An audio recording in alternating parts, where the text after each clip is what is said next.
ಶಿವರಾಮಣ್ಣ ತಾಲೂಕು ಅಧ್ಯಕ್ಷ ಮಾತಾಡ್ತಾರೆ. ನೀನು ನಗರಾಧ್ಯಕ್ಷ ನೀನು ನನಗೆ ಅಧ್ಯಕ್ಷ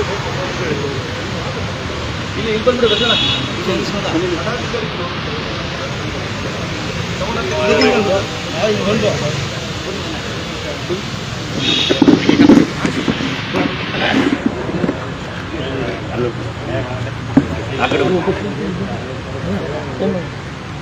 ಮಾಡೋಣ.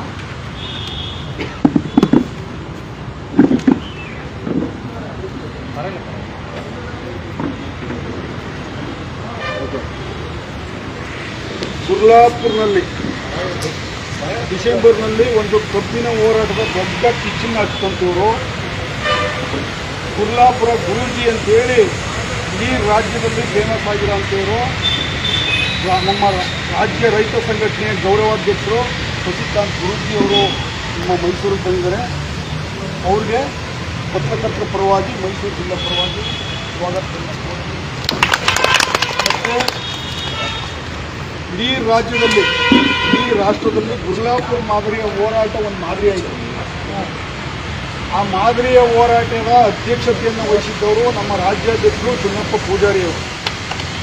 ಅವರು ಕೂಡ ನಮ್ಮ ಮೈಸೂರು ಬಂದರೆ ಮತ್ತು ನಮ್ಮ ಪತ್ರಕರ್ತರ ಪರವಾಗಿ ನಮ್ಮ ಜಿಲ್ಲಾ ರೈತ ಸಂಘಟನೆ ಪರವಾಗಿ ಅವರಿಗೂ ಕೂಡ ಸ್ವಾಗತವನ್ನು ಕೊಡ್ತೀವಿ. ಮತ್ತು ಇನ್ನೊಬ್ಬ ಆತ್ಮೀಯ ಮಿತ್ರ ಕಿಶಾನ್ ನಂದಿ ರಾಜ್ಯ ಪ್ರಧಾನ ಕಾರ್ಯದರ್ಶಿ ಅವರು ಕೂಡ ಬಂದಿದ್ದಾರೆ. ಅವ್ರಿಗೂ ಕೂಡ ಈ ಒಂದು ಪತ್ರಿಕಾಗೋಷ್ಠಿ ಪರವಾಗಿ ಸ್ವಾಗತವನ್ನು ಕೋರ್ತೀವಿ.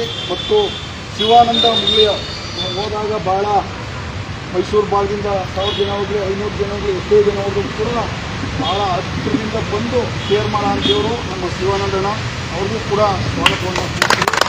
ಮತ್ತು ಪ್ರಕಾಶ್ ಕುಮಾರಾಣಿ ರಾಜ್ಯ ಉಪಾಧ್ಯಕ್ಷರು ಅವರು ಕೂಡ ಬಂದಿದ್ದಾರೆ. ಅವ್ರಿಗೂ ಕೂಡ ಸ್ವಾಗತವನ್ನು ಕೊಡ್ತೀವಿ. ಮತ್ತು ಪ್ರೇಮ್ ಚೌಗುಲೆ ಆತ್ಮೀಯ ಇನ್ನೊಬ್ಬ ಮಿತ್ರ ಪ್ರೇಮ ಚೌಗುಲೆ ರಾಜ್ಯ ಪ್ರಧಾನ ಕಾರ್ಯದರ್ಶಿ ಅವರು ಕೂಡ ಬಂದಿದ್ದಾರೆ. ಅವ್ರಿಗೂ ಕೂಡ ಸ್ವಾಗತವನ್ನು ಕೊಡ್ತೀವಿ. ಮತ್ತು ಶಿವಾನಂದ ಮೆಕ್ಕಳಿಕೆ ರಾಜ್ಯ ಮುಖಂಡರು ಅವ್ರಿಗೂ ಕೂಡ ಸ್ವಾಗತವನ್ನು ಬಯಸ್ತೀವಿ. ಮತ್ತು ಮಂಡ್ಯ ಜಿಲ್ಲೆಯ ನಮ್ಮ ರೈತ ಹೋರಾಟದ ಸಾರಥಿಗಳು ಮಹೇಂದ್ರ KM ಮಂಡ್ಯ ಜಿಲ್ಲಾ ಉಪಾಧ್ಯಕ್ಷರು ಅವ್ರಿಗೂ ಕೂಡ ಸ್ವಾಗತವನ್ನು ಬಯಸ್ತೀವಿ. ಮತ್ತು ಸಾಮಿಯಾನ ಚಂದ್ರಣ್ಣ ನಮ್ಮ ಮಂಡ್ಯ ಜಿಲ್ಲಾ ಉಪಾಧ್ಯಕ್ಷರು ಅವ್ರಿಗೂ ಕೂಡ ಸ್ವಾಗತವನ್ನು ಬಯಸ್ತಾ ಇದ್ದೀವಿ. ಮತ್ತು ಇಮ್ಮವ್ ರಘು ಅವರು ರಾಜ್ಯ ಉಪಾಧ್ಯಕ್ಷರು ಅವ್ರಿಗೂ ಕೂಡ ಸ್ವಾಗತವನ್ನು ಬಯಸ್ತಾ ಇದ್ದೀವಿ. ನಮ್ಮ ಕುಮಾರ್ ಬಸಪ್ಪಣ್ಣ ಮೈಸೂರು ನಗರ ಅಧ್ಯಕ್ಷರು ಅವ್ರಿಗೂ ಕೂಡ ಸ್ವಾಗತವನ್ನು ಬಯಸ್ತಾ ಇದ್ದೀವಿ. ಮತ್ತೋರ್ವ ನಮ್ಮ ಯುವ ನೇತಾರ ನಂಜನಗೂಡು ತಾಲೂಕು ಅಧ್ಯಕ್ಷ ಮಾದೇವ ನಾಯ್ಕರಿಗೂ ಕೂಡ ಸ್ವಾಗತವನ್ನು ಬಯಸ್ತಾ ಇದ್ದೀವಿ. ಮತ್ತು ಜಿಲ್ಲಾಧ್ಯಕ್ಷರು ಈ ಭಾಗದಲ್ಲಿ ದೊಡ್ಡ ಸಂಘಟನೆಗೆ ಕಾರಣಕರ್ತರಾಗಿರೋಂಥವರು ನಮ್ಮ ಜಿಲ್ಲಾಧ್ಯಕ್ಷ ಸತೀಶ್ ಅವರು ಅವ್ರಿಗೂ ಕೂಡ ಸ್ವಾಗತವನ್ನು ಬಯಸ್ತಾ ಇದ್ದೀವಿ. ಮತ್ತು ನಮ್ಮ ಸಿದ್ದರಾಮಣ್ಣ HD ಕೋಟೆ ಹುಲಿ ಅಂತೇಳಿ ಭಾಳ ಪ್ರಸಿದ್ಧ, ಅವ್ರಿಗೂ ಕೂಡ ಸ್ವಾಗತವನ್ನು ಬಯಸ್ತಾ ಇದ್ದೀವಿ. ನಮ್ಮ HD ಕೋಟೆ ಟೌನ್ ಅಧ್ಯಕ್ಷರು ಕೂಡ ಬಂದಿದ್ದಾರೆ. ಅವ್ರಿಗೂ ಕೂಡ ಸ್ವಾಗತವನ್ನು ಬಯಸ್ತಾ ಇದ್ದೀವಿ. ಮತ್ತು ನಮ್ಮ ರಾಮಾಚಾರ್ಯನ HD ಕೋಟೆ ತಾಲೂಕು ಗೌರವಾಧ್ಯಕ್ಷರು ಅವ್ರಿಗೂ ಕೂಡ ಸ್ವಾಗತವನ್ನು ಬಯಸ್ತಾ ಇದ್ದೀವಿ. ಕಾರ್ಯಾಧ್ಯಕ್ಷರು ಕೂಡ ಬಂದಿದ್ದಾರೆ. ಅವ್ರಿಗೂ ಕೂಡ ಸ್ವಾಗತವನ್ನು ಬಯಸ್ತಾ ಇದ್ದೀವಿ. ನಮ್ಮ ಹಿರಿಯ ಮುಖಂಡರು ಸಿದ್ದಣ್ಣ ಎಲ್ಲರೂ ಕೂಡ ಬಂದಿದ್ರಿ. ಎಲ್ರಿಗೂ ನಮ್ಮ ಟಿಮ್ ನಾಯ್ಕರು ಮತ್ತು ಮಹಿಳಾ ಅಧ್ಯಕ್ಷರು ಶ್ವೇತಾ ಕೂಡ ಇಲ್ಲಿ ಬಂದಿದ್ದಾರೆ. ಅವ್ರಿಗೂ ಕೂಡ ಸ್ವಾಗತವನ್ನು ಬಯಸ್ತೀವಿ. ಈಗ ಕಬ್ಬಿಗೆ ಸಂಬಂಧ ಉಪಾಧ್ಯಕ್ಷರು ಕೂಡ ಬಂದಿದ್ದಾರೆ. ಅವ್ರಿಗೂ ಕೂಡ ಸ್ವಾಗತವನ್ನು ಬಯಸ್ತಾ ಇದ್ದೀವಿ. ಈಗ ಮೊದಲನೇದಾಗಿ ಕಬ್ಬಿಗೆ ಸಂಬಂಧಪಟ್ಟಂಗೆ ಉತ್ತರ ಕರ್ನಾಟಕಕ್ಕೂ ದಕ್ಷಿಣ ಕರ್ನಾಟಕಕ್ಕೂ ಏನು ಮೋಸ ಆಯ್ತಾ ಇದೆ ಅನ್ನೋದ್ರ ಬಗ್ಗೆ ನಾವು ಇಲ್ಲಿ ದಕ್ಷಿಣ ಕರ್ನಾಟಕದ ಪತ್ರಕರ್ತರೊಂದಿಗೆ ಮತ್ತು ಮುಖಂಡರೊಂದಿಗೆ ಒಂದಷ್ಟು ಚರ್ಚೆ ಮಾಡಬೇಕು ಅಂತೇಳಿ ನಮ್ಮ ರಾಜ್ಯಾಧ್ಯಕ್ಷರು ಮತ್ತು ಗೌರವಾಧ್ಯಕ್ಷರು ಸಡನ್ನಾಗಿ ರಾತ್ರಿ 9 ಗಂಟೆಯಲ್ಲಿ ತೀರ್ಮಾನ ಮಾಡಿರೋದು. ಸಡನ್ನಾಗಿ ಪತ್ರಿಕಾಗೋಷ್ಠಿ ಕರೆದಿದ್ವಿ. ಈ ಪತ್ರಿಕಾಗೋಷ್ಠಿಗೆ ಭಾಳ ಹತ್ತಿರದಿಂದ ಬೇಗ ಬಂದಿದ್ದೀರಿ. ನೀವು ಕೂಡ ನಿಮಗೂ ಕೂಡ ಸ್ವಾಗತವನ್ನು. ಮೊದಲನೇದಾಗಿ ನಮ್ಮ ರಾಜ್ಯಾಧ್ಯಕ್ಷರಾದ ಚಿನ್ನಪ್ಪ ಪೂಜಾರಿ ಅವರು ಮಾತಾಡ್ತಾರೆ.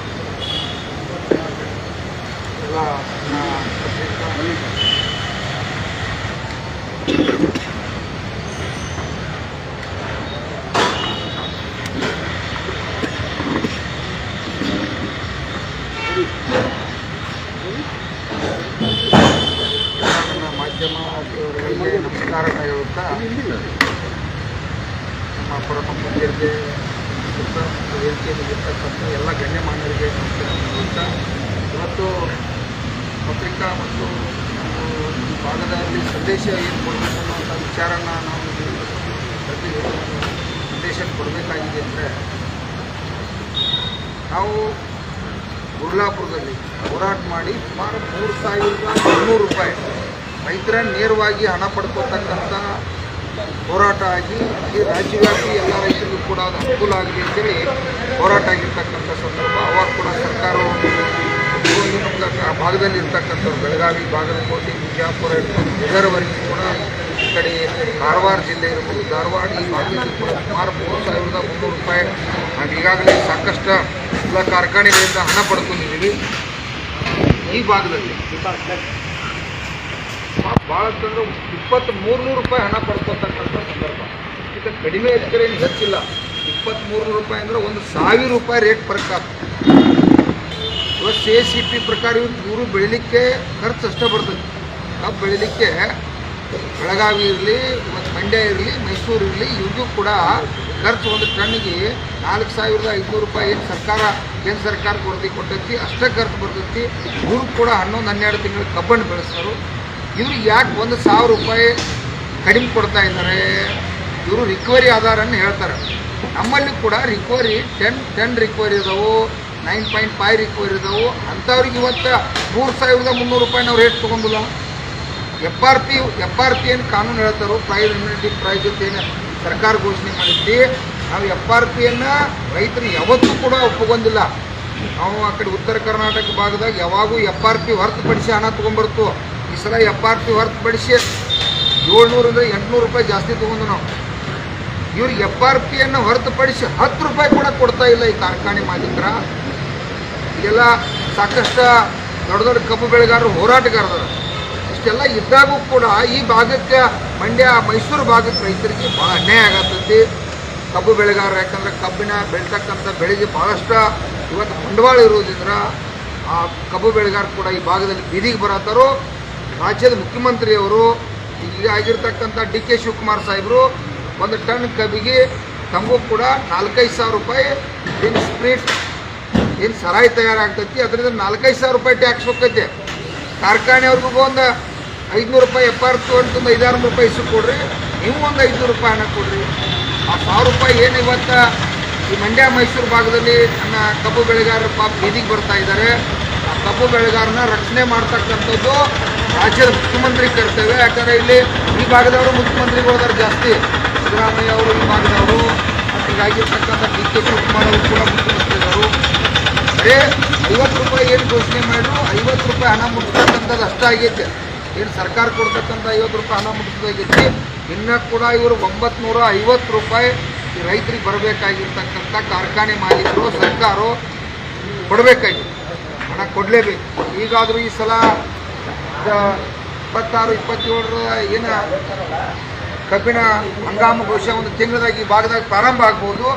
ಈಗಾದರೂ ಜಿಲ್ಲಾಧಿಕಾರಿಯವರು, ಶುಗರ್ ಕಮಿಷನರ್ ಅವರು ನಮ್ಮ ಭಾಗದಾಗ ಹೆಂಗೆ 3,300 ರೂಪಾಯಿ ರೇಟ್ ಐತಿ, ಇನ್ನೂ ಕೂಡ 3,300 ರೂಪಾಯಿ ಫಸ್ಟ್ನೇ ಕಂತವಾಗಿ ಕೊಡ್ತಕ್ಕಂಥದ್ದು ಆಗಬೇಕು.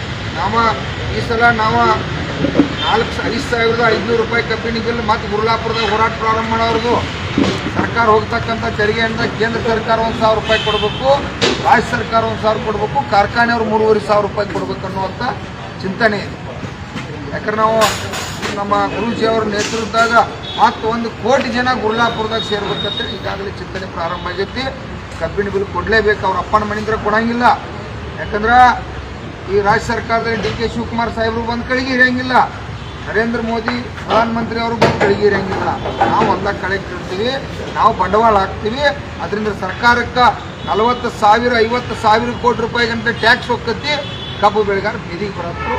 ಅದಕ್ಕಾಗಿ ಮಂಡ್ಯ ಮೈಸೂರು ಭಾಗದ ನನ್ನ ರೈತ ದೇವರುಗಳಿಗೆ ಕಬ್ಬು ಬೆಳೆಗಾರರಿಗೆ ಅನ್ಯಾಯ ಆಗತೈತಿ. ತಕ್ಷಣ ಈ ರಾಜ್ಯದ ಮುಖ್ಯಮಂತ್ರಿಯವರು ಗಮನ ಹರಿಸಿ ಏನು 1,000 ರೂಪಾಯಿ ಫರಕ್ ಆಗತೈತಿ ಆ ಹಣವನ್ನು ಭರಿಸಿ ಈ ಭಾಗದ ಕಬ್ಬು ಬೆಳೆಗಾರರನ್ನು ರಕ್ಷಣೆ ಮಾಡ್ತಕ್ಕಂಥದ್ದು ಮಾಡಲೇಬೇಕು. ತೂಕದಲ್ಲಿ ಏನು ಮೋಸ ಆಗತೈತಿ, ತಾವು ತೂಕದಲ್ಲಿ ಎವ್ರಿ ಜನ ಕುಣಿಸ್ತು ಅಂತೇಳಿ 100 ಕೋಟಿ ರೂಪಾಯಿ ಹಣ ತೆಗೆದಿತ್ತು ಕೂಡ ಜಾಗ ಖರೀದಿ ಮಾಡಿ ಯಾವ ಕಾರ್ಖಾನೆ ಅದಾಗಲಿ ಸರ್ಕಲ್ ಕಡೆ ಆಗಲಿ ನೀವು ಎವ್ರಿಜನ್ ಕೂಡಿಸ್ಲಿಲ್ಲ ಅಂದ್ರೆ ಶುಗರ್ ಲಾಬಿಗೆ ಮಂಡಿರ್ತಕ್ಕಂಥ ಸರ್ಕಾರ ಈಗಿರ್ತಕ್ಕಂಥ DK ಶಿವಕುಮಾರ್ ಸಾಹೇಬರು ಕೂಡ ಹೊಸದಾಗಿ ಬಂದಿದೆ. ಕಬ್ಬಿನ ವಿಷಯ ತಾವು ಕೂಡ ನಮ್ಮ ಬಾಗಲಕೋಟೆ ಜಿಲ್ಲೆ ಒಳಗೆ ಅಲ್ಲಿ ಕಾರ್ಖಾನೆ ಒಳಗೆ ತಾವು ಕೂಡ ಪಾರ್ಟ್ನರ್ ಇದೀರಿ. ನಾವು ಗಂಭೀರವಾಗಿ ನಾವು ಕಬ್ಬು ಬೆಳಿಲಿಲ್ಲ ಅಂದ್ರೆ ನಿಮ್ಮ ಕಾರ್ಖಾನೆ ಮಾಲೀಕರು ಶ್ರೀಮಂತರಾಗಲಿಕ್ಕೆ ಸಾಧ್ಯ ಇಲ್ಲ. ನೀವೆಲ್ಲ ಶಾಸಕರಾಗಿರಿ, ಮಂತ್ರಿಗಳಾಗಿರಿ, MLAಗಳಾಗಿರಿ, ನಿಮಗೆಲ್ಲ ಅವಕಾಶನ ಮಾಡಿಕೊಟ್ಟಿರ್ತಕ್ಕಂಥ ನನ್ನ ಕಬ್ಬು ಬೆಳೆಗಾರ ದೇವರುಗಳು ಬೀದಿಗೆ ಬಂದವು. ಮಂಡ್ಯ ಇರಲಿ, ಬೆಳಗಾವಿ ಇರಲಿ, ಬಾಗಲಕೋಟೆ, ಬೀದರ್ವರೆಗೂ ಕೂಡ ಒಂದೇ ರೇಟ್ ಆಗಬೇಕು ಅನ್ನುವಂಥ ಹೋರಾಟ ಕೂಡ ನಮ್ಗೆ ನಿರಂತರ ಐತಿ. ತಕ್ಷಣ ಮಂಡ್ಯ ಮೈಸೂರು ಭಾಗಕ್ಕೆ ಏನು 1,000 ರೂಪಾಯಿ ಹಾನಿ ಮಾಡತ್ತೀರಿ ಅದನ್ನು ತಕ್ಷಣ ಭರ್ತಿ ಮಾಡ್ತಕ್ಕಂಥ ಸರ್ಕಾರ ಮಾಡಲೇಬೇಕು ಅನ್ನುವಂಥ ಒತ್ತಾಯ ಮಾಡ್ತಾ ಇದ್ದೀವಿ. ಅದೇ ರೀತಿಯಾಗಿ ಇವತ್ತು ಏನು ಬಿಡದಿಯಲ್ಲಿ 475 ದಿನ ಹೋರಾಟ ನಡೀತಾ ಇದೆ. ಟೌನ್ಶಿಪ್ ಸಂಬಂಧ ಏನು ಸರ್ಕಾರದಲ್ಲಿ ನಾವು ಟೌನ್ಶಿಪ್ ಮಾಡ್ತೀವಿ, ಅಕ್ಕೋರಿ ಮಾಡ್ಕೋತೀವಿ, ನನ್ನ ಹಂಗೆ ಇರೀಲಿ, ನನ್ನ ಹಿಡೀಲಿ ಅಂತೇಳಿ ಮುಖ್ಯಮಂತ್ರಿ ಹೇಳ್ತಾನಪ್ಪ ಅಂತಂದ್ರೆ ರಾಜ್ಯದ ಮುಖ್ಯಮಂತ್ರಿಗೆ ನಾಚಿಕೆ ಆಗಬೇಕು. ಯಾಕಂದ್ರೆ ರಾಜ್ಯದ ಮುಖ್ಯಮಂತ್ರಿಗಳ ಅವ್ರ ತಂದೆ ತಾಯಿ ಆಸ್ತಿ ಅಲ್ಲದ. ನಮ್ಮ ಅಜ್ಜಗಳ, ನಮ್ಮ ತಂದೆ ತಾಯಿಗಳ 100 ವರ್ಷ 1000 ವರ್ಷದಿಂದ ಭೂಮಿಯನ್ನು ಉಳ್ಳತ್ತರು. ಈಗ DK ಶಿವಕುಮಾರ್ ಅದು ಭೂಮಿ ಬರಡತ್ತಿ ಅಂತ ಹೇಳ್ತಾರೆ. ನಾಚಿಕೆ ಬರ್ಬೇಕಾ? ಸಾವಿರಾರು ಜನ ಅಲ್ಲಿ ಪ್ರತಿಭಟನೆಕಾರ ರಾಜ್ಯದಲ್ಲಿ ಇರ್ತಕ್ಕಂಥ ರೈತ ಪರ ಸಂಘಟನೆಗಳ ಹಲವಾರು ಜನ ಹೋಗಿ ಪ್ರತಿಯೊಂದು ಹಳ್ಳಿ ವಿಸಿಟ್ ಮಾಡಿದ್ವಿ. ನಾವು ನಿನ್ನ ನಮ್ಮ ಪ್ರಮುಖ ಪೂಜ್ಯರ ಕ್ಷೇತ್ರದಾಗ ವಿಸಿಟ್ ಮಾಡಿದಾಗ ಸುಮಾರು ಲಕ್ಷಾಂತರ ತೆಂಗಿನ ಗಿಡ ಅದಾವು. ಮತ್ತು ಹೆಂಗೆ ಏನದ 25 ವರ್ಷ ಹೆಚ್ಚಿರ್ತಕ್ಕಂಥ ತೆಂಗಿನ ಗಿಡ ಅದಾವು, ಅಡಿಕೆ ತೋಟ ಐತಿ, ಬಾಳೆ ಗಿಡ ಅದಾವು, ಕಾಯಿಪಲ್ಲೆ ಬೆಳಿತಾರೋ. ಸಂಪೂರ್ಣ 9,000 ಎಕರೆ ನೀರಾವರಿ ಐತಿ. ಇವತ್ತು ರಾಜ್ಯದ ಮುಖ್ಯಮಂತ್ರಿ ಅವರಲ್ಲಿ ರೈತರಲ್ಲ, 475 ದಿವಸ ಪ್ರತಿಭಟನೆ ಮಾಡೋರು ರೈತರಲ್ಲ. ಇಂಥ ಉಡಾಪೆತನ ಉತ್ತರ ರಾಜ್ಯದ ಮುಖ್ಯಮಂತ್ರಿ ಅವರು ಬಿಟ್ಟ. ನಿನ್ನೆ ಬಹುಶಃ ಹರಿಪ್ರಸಾದ್ ಅವರು ಬಹುಶಃ ಈಗೇನು ಕಾಂಗ್ರೆಸ್ ಅಧ್ಯಕ್ಷರಾಗ್ಯಾರು, ಅಲ್ಲಿ ರೈತರಿದ್ರೆ ನಾವು ಬಿಡ್ತು ಅಂತ ಹೇಳ್ಯಾರ. ಸ್ವಾಗತ ಬಿಡಲೇಬೇಕು. ಅದು ನಿಮ್ಮ ಅಪ್ಪಗಳು ಅಷ್ಟೇ ಅಲ್ಲ, ನಾವು ಬಿಡುದು ಮೊದಲ, ನಿಮ್ಮದಲ್ಲ, ಅದು ನಮ್ಮದ. ಕಾನೂನು ಮತ್ತು ಈ ಶಾಸಕಾಂಗ ನ್ಯಾಯಾಂಗ ಇರೋದು ನಮ್ಮ ಸಂಬಂಧ ಐತೆ. ನಮ್ಮನ್ನು ಕೊಂದು ಬದುಕಾಕೆ ಕಾನೂನು ಅಲ್ಲ. ಅದಕ್ಕಾಗಿ ಈ ಭೂ ಸುಧಾರಣೆ ಕಾಯ್ದೆಯನ್ನು ಕೂಡ ಈ ರಾಜ್ಯದ ಮುಖ್ಯಮಂತ್ರಿ ವಾಪಸ್ ಪಡಿಬೇಕು. ವಿದ್ಯುತ್ ಖಾಸಗೀಕರಣ ಕೂಡ ವಾಪಸ್ ಪಡಿಬೇಕು. ರೈತರನ್ನ ಗೌರವಿಸದೆ ಹೋದ್ರೆ ಇವರ ಸ್ಥಾನಕ್ಕೆ ಮಾತ್ರ 100% ಧಕ್ಕೆ ಹಚ್ಚತಕ್ಕಂಥ ಕೆಲಸ ಈ ರಾಜ್ಯದ ರೈತರು ಮಾಡ್ತಾರೋ. ಯಾಕಂದ್ರೆ ರಾಜ್ಯದ ರೈತರ ಅನ್ನ ಹಾಕಿದರು, ಚುನಾವಣೆ ಒಳಗೆ ಹೆಚ್ಚಿನ ಮತದಾನ ಮಾಡಿದರು. ಅಧಿಕಾರ ಕೊಟ್ಟಿರ್ತಕ್ಕಂಥವ್ರು ಏನಾದರೂ ತೊಂದರೆ ಕೊಟ್ರೆ ನಾವು ನಿಮಗೆ ತೊಂದರೆ ಕೊಟ್ಟ ನಿಮ್ಮನ್ನು ಕೂಡ ಸೀಟ್ದಲ್ಲಿ ತೆಗೆದುಹಾಕ್ತಕ್ಕಂಥ ಕೆಲಸ ಈ ರೈತ ಸಂಘಕ್ಕೆ ನಮ್ಮ ಪರಮ ಪೂಜ್ಯರ ನೇತೃತ್ವದಲ್ಲಿ ಮಾಡಬೇಕಾಗ್ತೈತಿ. ಎಲ್ಲ ಬೇಡ. ಯಾಕಂದ್ರೆ ಹೊಸದಾಗಿ ಮುಖ್ಯಮಂತ್ರಿ ಆಗಿದ್ರಿ, ರೈತರ ಗೌರವಿಸ್ರಿ. ಬರಗಾಲ ಪ್ರಾರಂಭ ಆಗೈತಿ, ರಾಜ್ಯವ್ಯಾಪಿ ಬರಗಾಲ ಪ್ರಾರಂಭ ಆಗೈತೆ. ಮಳೆ ಇಲ್ಲ. ಈ ಜೀವನದಾಗ ಸಂಪೂರ್ಣ ಮಳೆ ಆಗಬೇಕಾಗಿತ್ತು. ನಮಗೆಲ್ಲ ಸಾಕಷ್ಟು ಸಾವಿರ ಲಕ್ಷ ಕೋಟಿ ರೂಪಾಯಿ ಬಂಡವಾಳ ಹಾಕಿ ಭೂಮಿ ಒಳಗೆ ಬೆಳೆ ಬೆಳೆದು ಮಳೆ ಇಲ್ದಾಗ ಬೆಳೆ ಎಲ್ಲ ಬಾಡ್ತಾ ಇದೆ. ಎಲ್ಲ ಆತಂಕದಾಗದು. ಅದಕ್ಕಾಗಿ ರಾಜ್ಯದಲ್ಲಿರ್ತಕ್ಕಂಥ ಇವತ್ತು ಎಲ್ಲರೂ ಶಾಸಕರು 224 ಮಂದಿನ ನಿಮಗೆ ದನ ಕಾಯಕ್ಕೆ ಗಟ್ಕೊಟ್ಟಿಲ್ಲ. ನಾವು ದನ ಕಾದ ನಿಮ್ಗೆ ಹಾಲು ಹಾಕಿ ಹಣಕಾಸು ಮಾಡಿ ನಿಮ್ಗೆ ಊಟ ಕೊಟ್ಟರೆ, ಪಗಾರ ಕೊಟ್ಟು, ತಿಂಗಳ ಲಕ್ಷಾಂತರ ರೂಪಾಯಿ ಹಣ ಕೊಟ್ಟಿದ್ರು ನಮ್ಮ ಸೇವೆ ಮಾಡೋಕ್ಕೆ. ಬಡವರ, ದೀನ ದಲಿತರ, ರೈತರ, ಕಷ್ಟದಲ್ಲಿರ್ತಕ್ಕಂಥ ವರ್ಗದ ಚಿಂತನೆ ಮಾಡಕ್ಕೆ ಕೊಟ್ಟರು. ಅದಕ್ಕಾಗಿ ಗಂಭೀರವಾಗಿ ಈ ರಾಜ್ಯ ಸರ್ಕಾರ ಮತ್ತು ಕೇಂದ್ರ ಸರ್ಕಾರ ಒಬ್ಬ ಬೆಳೆಗಾರನು ಗೌರವಿಸಬೇಕು. ಎಲ್ಲ ಬೆಳೀತಕ್ಕಂಥ ಬೆಳೆಗೆ ಕೂಡ ಏನು ಸ್ವಾಮಿನಾಥನ್ ವರದಿ ಪ್ರಕಾರ ಕೇಂದ್ರ ಸರ್ಕಾರ ಬೆಲೆ ಕೊಡ್ತಕ್ಕಂಥದ್ದು ಆಗಬೇಕು. ಆಗದೇ ಹೋದ್ರೆ ಕೋಟ್ಯಾಂತರ ಜನ ಬೀದಿಗೆ ಬರಲಿಕ್ಕೆ ಇವತ್ತು ಕರ್ನಾಟಕ ರಾಜ್ಯ ರೈತ ಸಂಘ, ನಮ್ಮ ಗುರುಗಳು ಮತ್ತು ವಿದ್ಯಾಸಾಗರ್ ಇರ್ಬೋದು, ಹಲವಾರು ರಾಜ್ಯದ ಎಲ್ಲ ನಾಯಕರ ನೇತೃತ್ವದಾಗ ನಾವೆಲ್ಲ ರೆಡಿ ಇದ್ದೀವಿ. ದಯವಿಟ್ಟು ಹೋರಾಟಗಾರನ್ನ, ರೈತರನ್ನ ಗೌರವಿಸ್ತಕ್ಕಂಥದ ಸರ್ಕಾರಗಳು ಮಾಡಬೇಕು ಅನ್ನೋಂಥದ್ದು ನೇತೃತ್ವ ಮಾಡಿದೆ. ಸರ್ಕಾರಿ ಕಾರ್ಖಾನೆಗಳು ಇವತ್ತು ಎಲ್ಲ ಖಾಸಗೀಕರಣ ಮಾಡ್ತಾ ಇದ್ದಾರೆ. ಅದ್ರ ಬಗ್ಗೆ ಏನು ಹೇಳ್ತೀರಾ?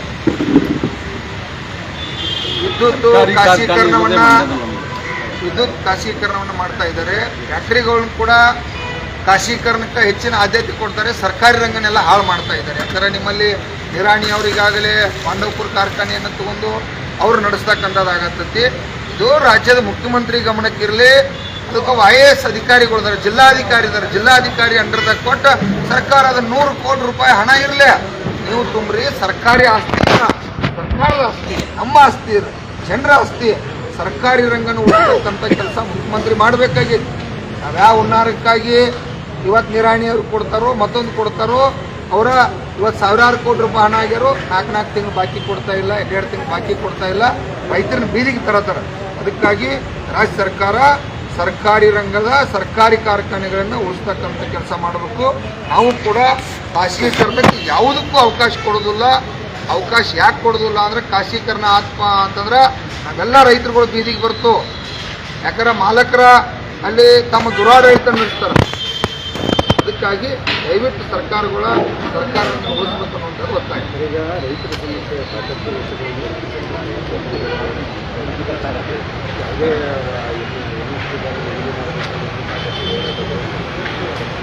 ಆದರೂ ಎಲ್ಲೋ ರೈತ ಸಂಘದ ಬೇಡಿಕೆಗಳನ್ನು ಈಡೇರಿಸುವಂಥದ್ದು ಸರ್ಕಾರ ಈ ರೈತ ಸಂಘದಲ್ಲಿ ಏನಾದರೂ ತೋರಿಸಿದೆಯಾ?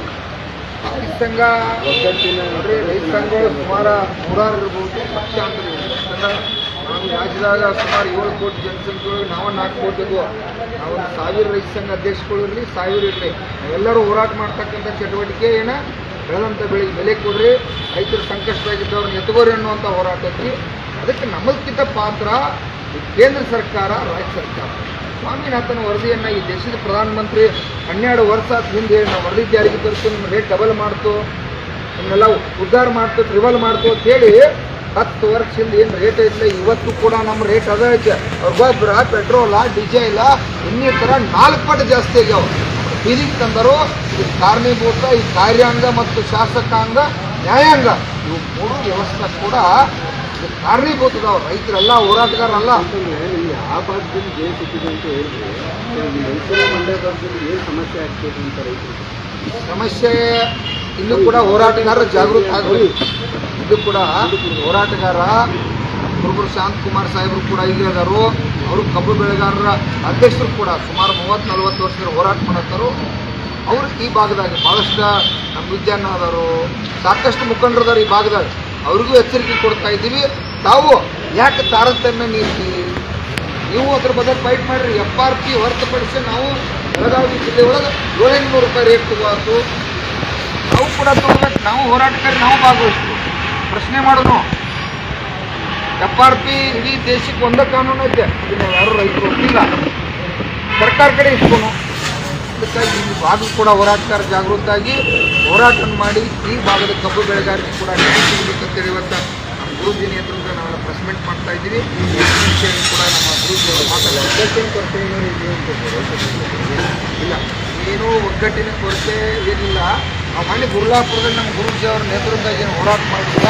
ಇಡೀ ರಾಜ್ಯದಲ್ಲಿ ಇರ್ತಕ್ಕಂಥ ಎಲ್ಲ ರೈತಪರ ಸಂಘಟನೆಗಳು, ಎಲ್ಲ ರೈತಗಳು ಇಂಡಿಯಾ ದೇವ್ರದಂದ್ರೆ ಅದು ದೊಡ್ಡ ಜನಾಂದೋಲನ ಆಗಿ ಸುಮಾರು ಈ ರಾಜ್ಯದ ಕಬ್ಬು ಬೆಳೆಗಾರಿಗೆ ಒಂದು 5,000 ಕೋಟಿ ರೂಪಾಯಿ ಲಾಭ ಆಗೈತಿ. ಇನ್ನೂ ಮುಂದಕ್ಕೆ ಕೂಡ ನಾವೆಲ್ಲ ಒಗ್ಗಟ್ಟಾಗಿ ಹೋರಾಟ ಮಾಡ್ತೀವಿ. ಈಗ ನಾಳೆ ಬಿಡದಿ ಹೋರಾಟ ನಾವೆಲ್ಲ ಭಾಗವಹಿಸತ್ತು. ಈ ರಾಜ್ಯದ ಮುಖ್ಯಮಂತ್ರಿ ವಾಪಸ್ ಪಡೆದ್ರೆ ರಾಜ್ಯದಾಗ ಎಷ್ಟು ರೈತಪರ ಸಂಘಟನೆಗಳು ಅದಾವೆ ನಾವೆಲ್ಲ ಕೂಡ ರಾಷ್ಟ್ರೀಯ ಹೆದ್ದಾರಿ ಒಂದು ತಿಂಗಳಾಗಲಿ ಬಂದ್ ಮಾಡಿ ಆಗುವಂಥ ಬಿಡದಿ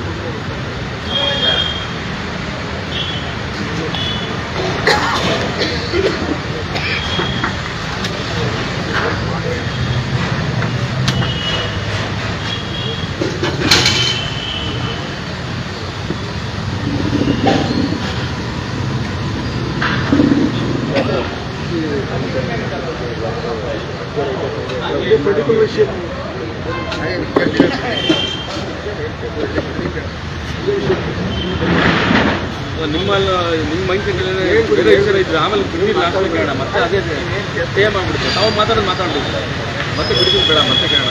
ಎಲ್ಲ ಮಾಧ್ಯಮ ಮಿತ್ರರಿಗೆ ಶರಣೆಂದು ಇವತ್ತು ಮೈಸೂರು ಭಾಗದಲ್ಲಿ ಪುಣ್ಯದ ನಾಡಿನ ಮಾಧ್ಯಮ ಮಿತ್ರರಿಗೆ ಎಲ್ಲರೂ ಪೂಜಾರಿಗಳು, ರಾಜ್ಯ ಕಾರ್ಯಾಧ್ಯಕ್ಷರಾಗಿರ್ತಕ್ಕಂಥ ವಿದ್ಯಾಸಾಗರರು ಆದ ಎಲ್ಲ ರಾಜ್ಯ ಮುಖಂಡರಿಗೆ ಕರ್ನಾಟಕದ ಸಂಸ್ಥಾ ಬಂಧುಗಳೇ, ಈಗಾಗಲೇ ಬಹಳಷ್ಟು ವಿಷಯಗಳನ್ನು ಅಧ್ಯಕ್ಷರು ಚರ್ಚೆ ಮಾಡಿದ್ರು. ಈಗ ನಮ್ಮಲ್ಲಿ ಏನಾಗ್ತಾ ಇದೆ, ಉತ್ತರ ಕರ್ನಾಟಕ ಭಾಗದಲ್ಲಿ FRP, HNT, ಕಲ್ಟಿವೇಷನ್ನು, ಟ್ರಾನ್ಸ್ಪೋರ್ಟ್ ಅದು ಇದು ಅಂತೇಳಿ ಬಹಳ ಸಬಬನ್ನು ಹೇಳ್ತಾ ಇದ್ರು. ನಾನು ಈ ಭಾಗದೊಳಗೆ ಚಾಮರಾಜನಗರ, ಮಂಡ್ಯ, ಮೈಸೂರು ಈ ಭಾಗದೊಳಗೆ ಎಷ್ಟು ಕಡಿಮೆ ರೇಟ್ ಅದಂತ ನನಗೆ ಇವತ್ತು ಗೊತ್ತಾಗಿದೆ. 200-300 ರೂಪಾಯಿ ಭಾಳ ವ್ಯತ್ಯಾಸ ಇರಬೇಕಂತ ನಾನು ತಿಳ್ಕೊಂಡಿದ್ದೆ. ಬಟ್ ನಮ್ಮ ಕುರ್ಲಾಪುರ ಹೋರಾಟದಿಂದ ಬೀದರ್, ಗುಲ್ಬರ್ಗ ಆ ಭಾಗದೊಳಗೆ, ರಾಯಚೂರು ಭಾಗದೊಳಗೆ 700-800 ರೂಪಾಯಿ ಪ್ರತಿ ಟನ್ ಕಬ್ಬಿಗೆ ರೈತರಿಗೆ ಸಿಗ್ತದೆ. ನಮಗೆ 300 ಸಿಕ್ಕರೆ ಎಷ್ಟು ಸಿಗ್ತದೆ ನಮ್ಮ ಹೋರಾಟ. ನಾನೇನು ವಿನಂತಿ ಮಾಡ್ಕೊಳ್ತೀನಿ, ಈ ಭಾಗದೊಳಗೆ ಪೆಟ್ರೋಲ್ ರೇಟು ಅಷ್ಟೇ ಇದೆ. ಒಬ್ಬ ಶಾಸಕನ ಪಗಾರ ಈ ಕ್ಷೇತ್ರದ ಶಾಸಕರಿಗೂ ಅಷ್ಟೇ ಇದೆ, ನಮ್ಮ ಭಾಗದ ಶಾಸಕರಿಗೂ ಅಷ್ಟೇ ಇದೆ. ಇಲ್ಲಿ ಯಾವುದೋ ಒಂದು ವಸ್ತು ಆಗಲಿ ರೇಟ್ ಆಗಲಿ ಸರಿ ಸಮಾನ ಇದ್ದಾಗ ಯಾಕೆ ತಾರತಮ್ಯ? ಡಿ ಕೆ ಶಿವಕುಮಾರ್ ಅವ್ರ ಮಂಡಲ ಮಾತು ಭ್ರಷ್ಟಾಚಾರ ಮುಕ್ತ ರಾಜ್ಯ ಮಾಡ್ತೀನಿ ಅಂತ ಅದನ್ನು ಆಮೇಲೆ ಮಾಡೋರಂತೆ ಮೊದಲು ನಮ್ಮ 31 ಜಿಲ್ಲೆಯವರು ಸಮಾನತೆ ಅನ್ನೋದು ಮೊದಲು ತಗೊಂಡು ಬರ್ತೀವಿ. ಎಲ್ಲ ಕಾರ್ಖಾನೆಯವರು ಒಂದು ಆದೇಶವನ್ನು ಹೊರಡಿಸ್ರಿ. ಏನು ಹೊರಡಿಸ್ರಿ ಅಂತಂದ್ರೆ ಯಾವುದೇ ಕಲ್ಟಿವೇಷನ್ ಆಗಲಿ, HNT ಆಗಲಿ, FRC ಆಗಲಿ ಯಾವುದನ್ನು ಸಬೂಬ್ ಹೇಳಂಗಿಲ್ಲ, ರಿಕವರಿ ಹೇಳಂಗಿಲ್ಲ. ಬಾಗಲಕೋಟೆ ಭಾಗದೊಳಗೆ ರಿಕವರಿ ಕಡಿಮೆ ಅದ, ಅವ್ರು 3300 ತೊಗೊಳಿಕತ್ತಾರೆ. ನಾನು ಈ ರೈತ ಮುಖಂಡರಿಗೆ ವಿನಂತಿ ಮಾಡ್ಕೊಳ್ತೀನಿ, ಕಾರ್ಖಾನೆಗಳನ್ನು ಪ್ರಾರಂಭ ಆಗೋದಕ್ಕಿಂತ ಮುಂಚಿತವಾಗಿ ಎಲ್ಲ ಕಾರ್ಖಾನೆಗಳು ಚಾಲೂ ಆಗಬಾರ್ದು ಅಂತೇಳಿ ಕಮಿಷನರು DCSP ಮನವಿ ಕೊಟ್ಟು ನೀವು ಗಟ್ಟಿಯಾಗಿರ್ತಕ್ಕಂಥ ಹೋರಾಟವನ್ನು ಮಾಡಿದರೆ ಉತ್ತರ ಕರ್ನಾಟಕದ ಎಲ್ಲ ಜಿಲ್ಲೆಗಳ ಮುಖಂಡರನ್ನು ಕರ್ಕೊಂಡು ಬಂದು ರೈತ ಕಾರ್ಯಕರ್ತರು ಕರ್ಕೊಂಡು ಬಂದು ಕಾರ್ಖಾನೆ ಚಾಲೂ ಆಗೋದ್ರೊಳಗೆ ಇಡೀ ಸಮಾನವಾಗಿ 31 ಜಿಲ್ಲೆಗಳು ಏನು ಬಿಲ್ ಅದ ಇಲ್ಲೂ ಕೂಡ ಅದನ್ನೇ ಕೊಡಬೇಕು. ಇದು ಒಂದನೇ ಬೇಡಿಕೆ. ಎರಡನೇದಂದ್ರೆ ಸರ್ಕಾರಕ್ಕೆ ನಾನು ಹೇಳ್ತೀನಿ, ಒಂದು ವರ್ಷಕ್ಕೆ ಕನಿಷ್ಠ ಎಲ್ಲ ಕಾರ್ಖಾನೆಗಳಿಂದ 20,000 ಕೋಟಿ ರೂಪಾಯಿ ಹೋಗ್ತದೆ. ಅದರೊಳಗೆ ಸರ್ಕಾರ 3,000 ಕೋಟಿ ವಾಪಸ್ ರೈತರಿಗೆ ಕೊಟ್ಟಿದ್ದಾದ್ರೆ ಒಂದು ಟನ್ನಿಗೆ 1,000 ರೂಪಾಯಿ ಹೆಚ್ಚಾಗ್ತದೆ. ಮುಂದಿನ ವರ್ಷ ಗುರ್ಲಾಪುರ ಕಾರ್ಖಾನೆಯವರಿಂದ 200 ರೂಪಾಯಿ, ಸರ್ಕಾರದಿಂದ 1,000, 1,200, 3,300, 4,500 ರೂಪಾಯಿ. ಈ ರೀತಿ ರೇಟ್ ಹೆಚ್ಚಾಯಿತು ಅಂತಂದ್ರೆ 4,500 ರೂಪಾಯಿ ನಾವು ಯಾಕೆ ಹೇಳ್ತಾ ಇದ್ದೀವಿ ಈ ವರ್ಷ ಅಂತಂದ್ರೆ ಪ್ರತಿಯೊಂದಕ್ಕೂ ರೇಟ್ ಡಬಲ್. ಮೊನ್ನೆ ತಾವು ಕೂಡ ನೋಡಿದಿರಿ, ಗೊಬ್ಬರಕ್ಕೆ, ರಾಸಾಯನಿಕ ಗೊಬ್ಬರ ಎಲ್ಲದಕ್ಕೂ 700-800 ರೂಪಾಯಿ ಹೆಚ್ಚಾಗ್ತಾ ಇದೆ. ನಾನು ಡಿ ಕೆ ಶಿವಕುಮಾರ್ ಅವರು ಆ ಬಿಡದಿ ಟೌನ್ಶಿಪ್ಪು, KV ಖಾಸಗೀಕರಣ ಅದು ಇದು ಈಗ ಮುಖ್ಯಮಂತ್ರಿಗಳಾಗಿದ್ದೀರಿ, ಸಬೂರು ಹೇಳಕತ್ತೀರಿ, ಅದನ್ನು ಹೇಳ್ಬೇಡ ರಾಜ್ಯದ ಜನತೆಗೆ. ಏನು ಮಾಡಿರಿ ಅಂತಂದ್ರೆ ಎಲ್ಲ ಮುಖಂಡರು, ರೈತ ಮುಖಂಡರನ್ನ ಕರ್ಕೊಂಡು ನರೇಂದ್ರ ಮೋದಿ ಅವ್ರ ಹತ್ರ ಒಂದು ನಿಯೋಗವನ್ನು ಕರ್ಕೊಂಡು ಹೋಗ್ರಿ. FRP ಬಗ್ಗೆ ನಿಮಗೆ ಜ್ಞಾನ ಇರದೇ ಇದ್ರೆ ಸಾಕಷ್ಟು ಮುಖಂಡರ ಹತ್ರ ಜ್ಞಾನ ಅದ, ಅವ್ರಿಗೆ ಕರ್ಕೊಂಡು ಹೋಗ್ರಿ. FRP ಬಗ್ಗೆ ನರೇಂದ್ರ ಮೋದಿ ಅವ್ರಿಗೆ ತಿಳಿಸಿ ಹೇಳ್ತಾರ, ಸಕ್ಕರೆ ಸಚಿವ ಪ್ರಹ್ಲಾದ್ ಜೋಶಿ ಅವ್ರಿಗೆ ತಿಳಿಸಿ ಹೇಳ್ತಾರೆ. ಎರಡನೇದಾಗಿ MSP ಅಂತದ. ಡಿ ಕೆ ಶಿವಕುಮಾರ್ ಮೊದಲಾದ ಮಾಹಿತಿ ತಿಳ್ಕೊಬೇಕು, MSP ಅಂದ್ರೆ ಏನಂತೇಳಿ. ರಾಜ್ಯದ ಎಲ್ಲ ಬೆಳೆಗಳು ಪಾತಾಳಕ್ಕೆ ಹೋಗ್ತಾ ಇದ್ದಾವೆ. ಜೋಳ, ಗೋಧಿ, ಭತ್ತ, ತೆಂಗು, ರಾಗಿ ಎಲ್ಲರ ಬೆಳೆಗಳು ಪಾತಾಳಕ್ಕೆ ಹೋಗ್ಯಾವ. ಒಂದು ನೀರಿನ ಬಾಟ್ಲಿ 10 ರೂಪಾಯಿ 20 ರೂಪಾಯಿ ಅದ. ಎಲ್ಲ ಬೆಳೆಗೆ ನಿಗದಿತ MSP ಬೆಲೆ ಆಗಬೇಕು. ಆಮೇಲೆ ಇಥಿನಾಲನ್ನು ಈಗ ಮೊನ್ನೆ ನಿತಿನ್ ಗಡ್ಕರಿ ಹೇಳಿದ್ರು, ನಾವು ಖರೀದಿ ಮಾಡ್ತೀವಿ, ಪೆಟ್ರೋಲ್ ಬಳಕೆ ಮಾಡ್ತೀವಿ, ಡೀಸೆಲ್ ಬಳಕೆ ಮಾಡ್ತೀವಿ. ಗುಜರಾತ್ ಮತ್ತು ಉತ್ತರ ಪ್ರದೇಶ, ಮಧ್ಯಪ್ರದೇಶದೊಳಗೆ ಯಾವ ಮಾದರಿ ಒಳಗೆ ಇಥನಾಲ್ ಖರೀದಿ ಮಾಡ್ತದಲ್ಲ, ಕರ್ನಾಟಕದೊಳಗೆ 100% ನೀವು ಇಥನಾಲ್ ಖರೀದಿ ಮಾಡಿದ್ರಂದ್ರೆ ಪ್ರತಿಯೊಬ್ಬ ಕಬ್ಬು ಬೆಳೆಗಾರಿಗೆ ಒಂದು ಟನ್ನಿಗೆ 5,000 to 6,000 ರೂಪಾಯಿ ಪ್ರತಿ ಟನ್ ಬೆಳೀಲಿಕ್ಕೆ ಸಾಧ್ಯ ಇದೆ. ಇದನ್ನು ಮೊದಲು ಮಾಡಿ. ಇದನ್ನು ಮಾಡ್ಲಿಕ್ಕೆ ಆಗ್ತಾ ಇಲ್ಲ. ಏನು ಮಾಡ್ತಾ ಇದ್ರು ಇವರೆಲ್ಲ ಅಂತಂದ್ರೆ, ಬಿಡದಿ ಟೌನ್ಶಿಪ್ ತಾವು ಕೇಳಿದ್ರಲ್ಲ, ಬಿಡದಿ ಟೌನ್ಶಿಪ್ಪು ಕುಮಾರಸ್ವಾಮಿ ಅವ್ರು ಕೂಸು ಅಂತ ಅವ್ರು ಹೇಳ್ತಾ ಇದ್ದಾರೆ, ಅವ್ರು ತಂದೀನಿ ಅಂತ ಇವ್ರು ಹೇಳ್ತಾರೆ. ಕುಮಾರಸ್ವಾಮಿ ಅವ್ರು ಹಾಕ್ಯಾರ, ನಾನು ಮಾಡ್ತೀನಿ ಅಂತ ನೀವು ಹೇಳ್ತಿರಲ್ಲ. ನಂದೊಂದು ಪ್ರಶ್ನೆ ಅದ, ಬಹಳಷ್ಟು ಮುಖ್ಯಮಂತ್ರಿಗಳು ಜೈಲಿಗೆ ಹೋಗಿ ಬಂದಾರಲ್ಲ, ನೀವು ಸ್ವಲ್ಪ ಅಧಿಕಾರ ಬಿಟ್ಟು ಜೈಲಿಗೆ ಹೋಗಿ ಬರೋದು ಹೋಗ್ತೀರಿ? ಅವ್ರು ಮಾಡ್ಯಾರ ಅಂತ ಹೇಳಬಾರ್ದು. ನೀವು ಘನತೆ ವ್ಯಕ್ತ ಈ ರಾಜ್ಯದ ಮುಖ್ಯಮಂತ್ರಿಗಳಿದ್ದೀರಿ, ಆ ಭಾಗಕ್ಕೆ ಹೋಗಿ ಬರ್ರಿ. ಬಿಡದಿ ಟೌನ್ಶಿಪ್ನ ಇಲ್ಲಿ ಕೂತು ಮಾತನಾಡ್ತಲ್ಲ, ನಿನ್ನೆ ಹೋಗಿ ಹೋರಾಟಕ್ಕೆ ಬೆಂಬಲ ಕೊಟ್ಟು ಪ್ರತಿಯೊಂದು ಭೂಮಿಯೊಳಗೆ ಅಡ್ಡಾಡಿ ಫಲವತ್ತಾಗಿರ್ತಕ್ಕಂಥ ತೆಂಗಿನ ಮರಗಳಿದಾವ, ಅಡಿಕೆ ಮರಗಳಿದಾವ, ಜೋಳ, ರಾಗಿ ಎಲ್ಲವನ್ನು ಬಿತ್ತನೆ ಮಾಡಿ ಫಲವತ್ತಾದ ಭೂಮಿಯೊಳಗೆ ಬಿತ್ತನೆ ಮಾಡ್ತಕ್ಕಂಥ ರೈತನ ಭೂಮಿ ಕಸ್ಕೊಳಕತ್ತಿರಲ್ಲ. ನಾನು ಹೇಳ್ತೀನಿ, ಯಾರು ಬೇಕಾದವ್ರ ಭೂಮಿ ನೀವು ಕಸ್ಕೊಳಕತ್ತಿರಲ್ಲ, ನೀವು ರಾಜಕಾರಣಿಗಳಿದ್ದೀರಿ. ನಿಮ್ಮ ವೈಯಕ್ತಿಕ ಆಸ್ತಿ 3,000 to 4,000 ಎಕರೆ ಸಾಮಾನ್ಯತೆ ಇರ್ತದೆ. ಆ ರೈತರಿಗೆ ಯಾಕೆ ಕೊಡ್ತೀರಿ? ನಿಮ್ಮ ಭೂಮಿಯನ್ನು ಟೌನ್ಶಿಪ್ ಕೊಟ್ಟು ಬಿಡ್ರಿ, ಸುಧಾರಣೆ ಮಾಡಿಕೊಡ್ರಿ. ಇಲ್ಲ ಅಂತಂದ್ರೆ ನಂದೊಂದು ಬೇಡಿಕೆ ಅದ, ಯಾಕೆ ದಕ್ಷಿಣ ಕರ್ನಾಟಕದವ್ರು ಟೌನ್ಶಿಪ್ ಮಾಡ್ತಾ ಇದ್ದೀರಿ? ಒಂದು ಎಕರೆಗೆ 2 ಕೋಟಿ, ಒಂದು ತೆಂಗಿನ ಗಿಡಕ್ಕೆ 40,000, ಮಾವಿನ ಗಿಡಕ್ಕೆ 60,000 ಕೊಡ್ತಾರಂತ ರೇಟ್. ಇವ್ರು ಯಾರಪ್ಪನ ಮನೆ ಹಣ ಅದು? ನಾವು ಕೊಟ್ಟಿರ್ತಕ್ಕಂಥ ಟ್ಯಾಕ್ಸ್ ಒಳಗೆ ಬದಲಿರ್ತಕ್ಕಂಥ ಸರ್ಕಾರ ನಿಮಗೊಂದು ಲಕ್ಷ ಇರಲಿ, 224 MLAಗಳಿಗೆ ಪಗಾರ ಕೊಟ್ಟಿರ್ತಕ್ಕಂಥ ಮಾಲಕ ಈ ನಾಡಿನ ರೈತ. 3 ಲಕ್ಷ ಒಬ್ಬ MLA ಪಗಾರ ಅದ. ಮೊಬೈಲ್ ಚಾರ್ಜ್ ಮಾಡ್ತೀವಿ, ಗಾಡಿಗೆ ಡೀಸೆಲ್ ಹಾಕಿ ಊಟಕ್ಕೆ ಕೊಡ್ತೀವಿ, ಇಷ್ಟೆಲ್ಲ ಸವಲತ್ತು ಕೊಟ್ಟು ದವಾಖಾನೆ ಆರಾಮ್ ತಪ್ಪಿದ್ರೆ ಆಸ್ಪತ್ರೆ ಬಿಲ್ ಸಹಿತ ಕಟ್ತೈತಲ್ಲ, ಆ ಕಟ್ಟಿರ್ತಕ್ಕಂಥ ಹಣ ಸಿದ್ದರಾಮಯ್ಯ, ಡಿ ಕೆ ಶಿವಕುಮಾರ್ ಅವ್ರ ಮನೆಯನ್ನು ಬಂದಿರತಕ್ಕಂಥದ್ದಲ್ಲ. ಈ ನಾಡಿನ ಸಮಸ್ತ ಜನತೆ ಟ್ಯಾಕ್ಸ್ ಮುಖಾಂತರ ಹಣ ಹೋಗ್ತಿರ್ತದೆ. ನಮ್ಮ ಸೇವೆ ಮಾಡೋರು ನೀವು.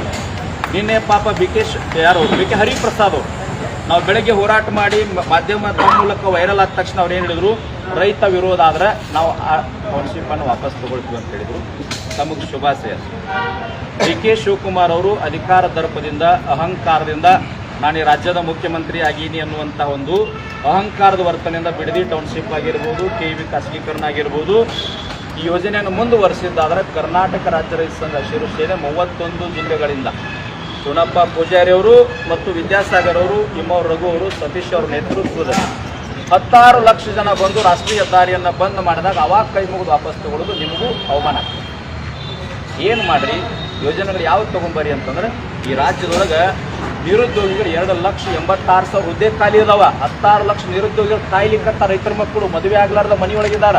ಧಾರವಾಡ ಭಾಗದೊಳಗೆ ಒಬ್ಬ ಹೆಣ್ಮಗಳು ತಾಯಿ ಪಾಪ ರೈಲ್ವೆಗೆ ತಲೆ ಕೊಟ್ಟು ಆತ್ಮಹತ್ಯೆ ಮಾಡ್ಕೊಂಡಿರ್ತಾರೆ. ಒಬ್ಬ ವಿದ್ಯಾರ್ಥಿ ಏನು ಹಾಕೊಂಡಿರ್ತಕ್ಕಂಥದ್ದು, ಇನ್ನೊಬ್ಬ ವಿದ್ಯಾರ್ಥಿಗೆ ಹೃದಯಾಘಾತ ಆಗಿರ್ತಕ್ಕಂಥ ಇವೆಲ್ಲ ಸಮಸ್ಯೆಗಳು. 7,000 ಸರ್ವೇಯರ್ 20 ವರ್ಷಗಳ ಕಾಲ ಸೇವೆ ಮಾಡಿ ಸರ್ಕಾರದ ₹1 ವೇತನ ಇರಲಾದ ರೈತರ ಹತ್ರ ಹಣ ತಗೊಂಡು ಅದರಿಂದ ಸೇವೆ ಮಾಡಿರ್ತಕ್ಕಂಥ 7,000 ಸರ್ವೇಯರನ್ನು ಒಂದೇ ಸಾರಿ ವಿಶೇಷ ನೇಮಕಾತಿ ಮೂಲಕ ಒಳಗೆ ತಗೊಳ್ರಿ. ಇಡೀ 31 ಜಿಲ್ಲೆಗಳೊಳಗೆ ಮುಂದಿನ ಸಾರಿ ಗುರ್ಲಾಪುರ ಹೋರಾಟದೊಳಗೆ ನಮ್ಮದು ಏನದ ಅಂತಂದ್ರೆ, 31 ಜಿಲ್ಲೆಯೊಳಗೆ ಗುರ್ಲಾಪುರದೊಳಗೆ ಏನು ರೇಟ್ ಘೋಷಣೆ ಆಗ್ತದೆ, ನಿರ್ಣಯ ಆಗ್ತದಲ್ಲ, ಅದನ್ನು ಮಂಡ್ಯ ಆಗಲಿ, ಮೈಸೂರಾಗಲಿ, ಚಾಮರಾಜನಗರ ಆಗಲಿ, ಆ ಭಾಗದ ಯಾದಗಿರಿ, ಬೆಳಗಾವಿ, ಬಿಜಾಪುರ ಆಗಲಿ ಒಂದೇ ರೇಟ್. ಆ ಬಿಲ್ ಕೊಡದೇ ಇದ್ರೆ ಯಾವ ಕಾರ್ಖಾನೆಯನ್ನು ಕೂಡ ಪ್ರಾರಂಭ ಮಾಡಲಿಕ್ಕೆ ಅನುಕೂಲ ಮಾಡಿಕೊಡೋದಿಲ್ಲ ಸರ್. ಒಂದು ವೇಳೆ ನಿಮ್ಮ ಮನೆಗೆ ಹೊಂದಿಸಲಿಲ್ಲ ಅಂತಂದರೆ ಬಿರ್ದಿ ಟೌನ್ಶಿಪ್ ಆಗಲಿ ಮಾಡೇ ಮಾಡ್ತೀನಿ ಅಂತ ರೈತ ಸಂಘ ಸೊ ಆ ವಿಚಾರವಾಗಿ ರೈತ ಸಂಘ ವಿರೋಧ ಆದರೆ ಕೆಲವರು ನಾವು ಬಿಟ್ಕೊಡ್ತೀನಿ ಅನ್ನೋದನ್ನು ಸರ್ ಈಗ ಆಗಲಿಲ್ಲ ಅಂತಂದ್ರೆ ಯಾವ ರೀತಿ ಸರ್ 100ಕ್ಕೆ 100 ಆಗೇ ಗುರ್ಲಾಪುರದೊಳಗೆ ಒಂದು ಸಾಮಾನ್ಯ ರಸ್ತೆ, ಅದು ಜಿಲ್ಲಾ ಕೇಂದ್ರ ಅಲ್ಲ, ತಾಲೂಕು ಕೇಂದ್ರ ಅಲ್ಲ, ಯಾವುದೂ ಅಲ್ಲ, ಸಾಮಾನ್ಯ ಒಂದು ರಾಜ್ಯ ಹೆದ್ದಾರಿ ರಸ್ತೆ. ಅಲ್ಲಿ 10 ರಿಂದ 15 ಲಕ್ಷ ಜನ ಇಡೀ ಕರ್ನಾಟಕದ ಎಲ್ಲ ಸಂಘಟನೆಗಳ ಮುಖಂಡರು ಅಲ್ಲಿ ಕೂಡಿದ್ರು. ನಮ್ಮ ಸಂಘಟನೆ ಒಳಗೆ ಯಾವುದೇ ಭೇದ ಭಾವ ಇಲ್ಲ. ಕರೀತಕ್ಕಂಥ ಮನೋಸ್ಥಿತಿಗಳ ಸಂಕುಚಿತ ಭಾವನೆಯಿಂದ ಸ್ವಲ್ಪ ದೂರ ಆಗಿದ್ರು. ಆದರೆ ಗುರ್ಲಾಪುರ ಏನು ಮಾಡಿತ್ತು ಅಂದರೆ, ಈ ಭಾಗದ KT ಗಂಗಾಧರ್ ಆಗಿರ್ಬೋದು, ನಮ್ಮ ಎಲ್ಲ ಮುಖಂಡರಾಗಿರ್ಬೋದು, ಸುಕ್ಕಿನ ಸ್ವಾಮಿ ಆಗಿರ್ಬೋದು, ಬಡಗಲ್ಪುರ ನಾಗೇಂದ್ರ ಅವರಾಗಿರ್ಬೋದು, ಬಸವರಾಜಪ್ಪನವರಾಗಿರ್ಬೋದು, ಎಲ್ಲರೂ ಗುರುಗುರು ಶಾಂತಕುಮಾರ್ ಆಗಿರ್ಬೋದು, ದರ್ಶನ್ ಕೊಟ್ಟಾನೆ ಆದಿಯಾಗಿ ಬಂದು ರಸ್ತೆ ಮೇಲೆ ಕುಂತು ನಮ್ಮ ಜೊತೆ 4-5 ದಿನ ಭಾಗವಹಿಸಿದ್ರು. ಈ ಭಾಗದೊಳಗೆ ನಿನ್ನೆ ಹೇಳಿದನು, 76 ಹಳ್ಳಿಗಳಿಗೆ ಪ್ರತಿಯೊಂದು ಮನೆಗೆ ಪಾಪ್ಯುಲೇಟ್ ಮಾಡಿ ಒದಗಿಸ್ರಿ, ನಮ್ಮ ಮಾದರಿ 16 ಲಕ್ಷ ಜನ ಕರ್ಕೊಂಡು ನಾವು ಬರ್ತೀವಿ. ನಾನು ಎಲ್ಲ ಕೂರಿಸ್ಕೊಂಡು ಬಿಡದಿ ಟೌನ್ಶಿಪ್ ಹೆಂಗೆ ಸವಾಲಾಗಿ DK ಶಿವಕುಮಾರ್ ಅವ್ರು ತೊಗೊಂಡಾರಲ್ಲ, ಹಂಗೆ ನಾವು ರೈತ ಸಂಘದವ್ರು ಸವಾಲಾಗಿ ತೊಗೊಂಡಿದ್ದೀವಿ. ಯಾವ ರೀತಿ ಅಂತಂದರೆ, ಅದು ನನ್ನ ಭೂಮಿ. ಒಂದು ಮಾತು ಹೇಳ್ತೀವಿ ಸರ್, ಇದು DK ಶಿವಕುಮಾರ್ ಅವ್ರ ಅರ್ಥ ಆಗಲಿ. ಭೂಮಿಯನ್ನು ಯಾಕೆ ರೈತರು ಬಿಡ್ತಾರಲ್ಲ ಅಂತಂದರೆ, ಫಲವತ್ತಾಗಿರ್ತಕ್ಕಂಥ ಭೂಮಿ, ಅಲ್ಲಿ ಬಿತ್ತನೆ ಮಾಡಿ ನಾವು ಊಟ ಮಾಡ್ತಾ ಇದ್ದೀವಿ. ವಯಸ್ಸಾಗಿರ್ತಕ್ಕಂಥ ಅಜ್ಜ ಅಜ್ಜಿ ಸತ್ರು ಅಂದ್ರೆ, ತಂದೆ ತಾಯಿ ತೀರ್ಕೊಂಡ್ರು ಅಂತಂದ್ರೆ, ನನ್ನ ಭೂಮಿಯೊಳಗೆ ನಾನು ಮಣ್ಣು ಕೊಡಬೇಕು ಅಂತೇಳಿ ಪ್ರತಿಯೊಬ್ಬರು ರೈತರ ಭಾವನೆ ಇರ್ತದೆ. ರೈತರ ಭಾವನೆಗಳಿರ್ತದೆ, ಚೆಲ್ಲಾಟ ಆಗಬಾರ್ದು. ಸಾಕಷ್ಟು ಕೆಲಸಗಳದಾವೆ ಮಾಡಲಿಕ್ಕೆ, ರಸ್ತೆ ಅದ, ನೀರಾವರಿ ಅದ, ಸಾಕಷ್ಟು ಅಭಿವೃದ್ಧಿ ಕಾರ್ಯಗಳನ್ನು ಮಾಡ್ಲಿಕ್ಕೆ ಅಂತಾರೆ. DK ಶಿವಕುಮಾರ್ ಅವರು ಸೂಕ್ಷ್ಮವಾಗಿ ಎಚ್ಚರಿಕೆ ಅಂತ ತಿಳ್ಕೋಬೇಕು. ನಿಮ್ಮ ಸಚಿವ ಸಂಪುಟದ ಹಿರಿಯ ಸಚಿವರು ಕೂಡ ನಿನ್ನೆ ಮಾತನಾಡಿದಾರ, ಬಿಡದಿ ಟೌನ್ಶಿಪ್ಪು ಸರ್ಕಾರಕ್ಕೆ ಧಕ್ಕಿ ಆಗ್ತದೆ ಅಂತ ಹೇಳಿ ಒಬ್ಬರು ಮಾತಾಡ್ಲಿಕ್ಕಂತಾರ. ಯಾಕೆ ಮಾತಾಡಿದ್ರು ಅಂತಂದ್ರೆ, ರೈತ ಸಂಘದ ಎಲ್ಲ ಮುಖಂಡರು ಒಕ್ಕಟ್ಟಾಗಿ ಹೋರಾಟ ಮಾಡ್ತಾ ಇದ್ದಾರೆ, ಸರ್ಕಾರಕ್ಕೆ ಧಕ್ಕಿ ತರ್ತಾರೆ ಅಂತ ಗೊತ್ತಾಗಿ BK ಹರಿಪ್ರಸಾದ್ ಅವರು ನಿನ್ನೆ ಸಾಯಂಕಾಲ ಹೇಳಿಕೆ ಕೊಟ್ಟಾರೆ, ನಿನ್ನೆ ಬೆಳಗ್ಗೆ ಒಬ್ಬರು ಸಚಿವರು ಹೇಳಿಕೆ ಕೊಟ್ಟಾರೆ. ಎಲ್ಲ ಸಚಿವರು ದಿಕ್ಕಾಟಾಗಿ ಸರ್ಕಾರಕ್ಕೆ ಆತಂಕ ಮಾಡ್ಕೊಬೇಡ್ರಿ, ದಯವಿಟ್ಟು ನಾನು ರೈತ ಸಚಿವರು ವಿನಂತಿ ಮಾಡ್ಕೊಳ್ತೀನಿ, KT ಖಾಸಗೀಕರಣ ಬಿಟ್ಟುಬಿಡ್ರಿ. ರೈತರು ಗೋರಿನ ರಾಜಕಾರಣ ಒಂದು ಚಿಪ್ ಮೆಮರಿ ಕಾರ್ಡ್ ಹಾಕಿದ್ರಂದ್ರೆ, ಇದನ್ನು ಮೊಬೈಲ್ ಹಾಕ್ತೀವಲ್ಲ, ಕರೆನ್ಸಿ ಕಟ್ ಆದ್ರೆ ಹೆಂಗೆ ಕಟ್ ಆಗ್ತದಲ್ಲ, ಆ ಬಿಡದಿ ಟೌನ್ಶಿಪ್ಪನ್ನು ವಾಪಸ್ ತಗೊಳ್ರಿ. ಸರ್ಕಾರವನ್ನು ಸುಗಮವಾಗಿ ನಡೆಸಕ್ಕೆ ನಮ್ಮದೇನು ವಿರೋಧಿಲ್ಲ. ನಾವೇನು ಕಾಂಗ್ರೆಸ್ಸು, BJP, JDS ಯಾವ ಇಲ್ಲ. 31 ಜಿಲ್ಲೆಗಳ ರೈತರು ಪಕ್ಷಾತೀತ, ಧರ್ಮಾತೀತ, ಜಾತ್ಯತೀತವಾಗಿ ನಾವೆಲ್ಲರೂ ಒಕ್ಕಟ್ಟಾಗಿದ್ದು ಹಿಂದೆ ತಪ್ಪುಗಳದೇ ಇದ್ರೆ, ನಿಮ್ಮ ಸರ್ಕಾರ ಪತನ ಆಗೋರು ರೈತ ಸಂಘ ಹೋರಾಟ ಒಂದು ಸಾರಿ ಕರೆ ಕೊಟ್ಟು ಅಂದರೆ ಅದು ಅಂತ್ಯ ಆಗೋರು.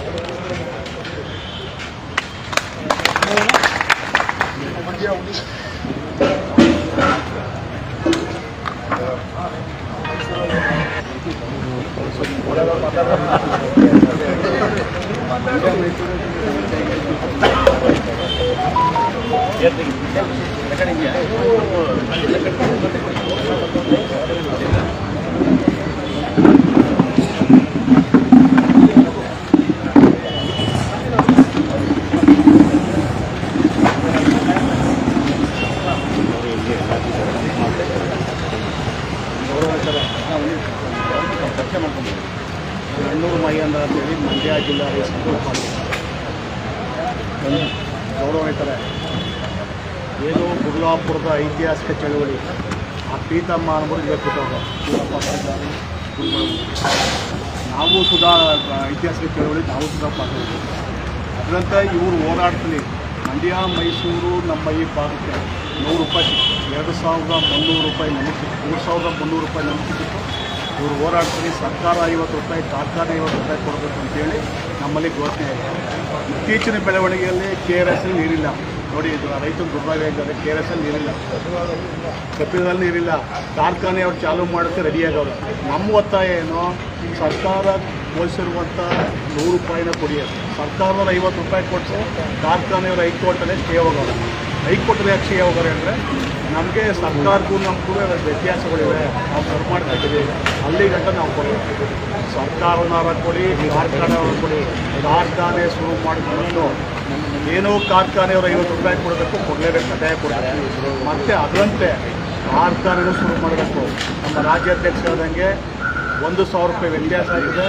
ಯಲ್ಲಾಪುರದ ಐತಿಹಾಸಿಕ ಚಳುವಳಿಗಳಿಂದ ಮಂಡ್ಯ ಅಥವಾ ಮೈಸೂರು ಅಥವಾ ರಾಮನಗರದಲ್ಲಿ ಎಲ್ಲ ಸಂಘಟನೆಗಳು, ಪ್ರಗತಿಪರ ಸಂಘಟನೆಗಳು ಹೋರಾಟ ಮಾಡಿದ್ದಾರೆ.